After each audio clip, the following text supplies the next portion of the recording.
La cosa más importante que Gerediaga ha inventado es la Feria del Libro de Durango, la SOCA.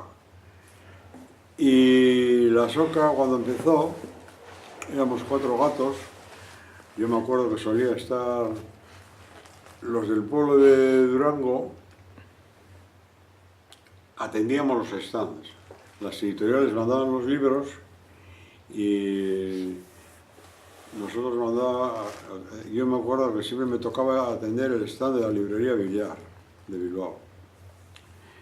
Y las editoriales no tenían fuerza, estaba Retana con la gran enciclopedia vasca con mucha fuerza, empezaba también la enciclopedia de Doña Mendi, y literatura euskaldun, quitando, no sé, Kuliska Sorta y Egam, no había casi nada de literatura euskaldun.